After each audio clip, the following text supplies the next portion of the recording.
চট্টগ্রামত ব্যবহৃত গাড়ি ব্যবসায়ী ও মিডিয়া সংশ্লিষ্ট সংগঠনের উদ্যোগে উগ্গা আলোচনা ও মতবিনিময় সভা অনুষ্ঠিত হয়ে আগস্টের 29 তারিখ শুক্রবার নগরীর জিইসি মোড় এলাকার মধ্যে উগ্গা কমিউনিটি সেন্টারত আয়োজিত এই সভাত বক্তাবলী হয় গাড়ি ব্যবসার স্বচ্ছতা নিশ্চিত করার পাশাপাশি গণমাধ্যমের সহযোগিতাত ন্যায় ভিত্তিক সমাজ গড়ি তোলা সময়ের দাবি। আজি এরা উপস্থিত হই বেসিক্যালি আমরা ব্যবসায়ী এবং মিডিয়া ভাই তারা একত্রিত হই চিটামতো সংগঠন সংগঠিত করিবার লাই এই সংগঠন নাম বহুত আগের জরুরি আছে প্ল্যাটফর্মত আইসমারা এবং সুশৃঙ্খলভাবে ব্যবসা বাণিজ্য করছুম সুন্দরভাবে ব্যবসা কান পরিচালনা করছুম। সভাত উপস্থিত আছেন সংগঠনের নেতা মোহাম্মদ সাইফুল ইসলাম রাজু, মোহাম্মদ শাহাবুদ্দিন বাদশাহ, মোহাম্মদ আনোয়ার হোসেন, মোহাম্মদ নজরুল ইসলাম, মোহাম্মদ টিটু সহ আরো বদকেই।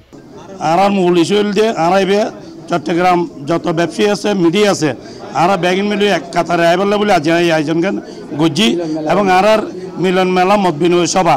আর মূল এজেন্ডা হলো যে আর ধরেন মিডিয়া কল এতদিন বিভিন্ন ছিন্ন বিচ্ছিন্ন আছিল এখন আর ব্যাগিন একত্তরই এনে আর মিডিয়া কলে ধরেন ব্যক্তিনি মিলি মতামত লইলাম যে মৃত্যু ফাউন করিবার লাই এবং আরও সমস্যা বিভিন্ন সমস্যা আছে এই ব্যাগিন আরও সমস্যা সমাধান করছি।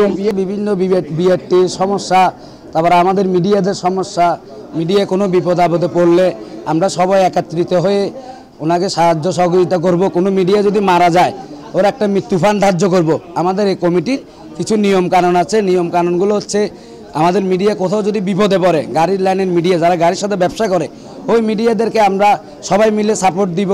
C+ TV Chittagong.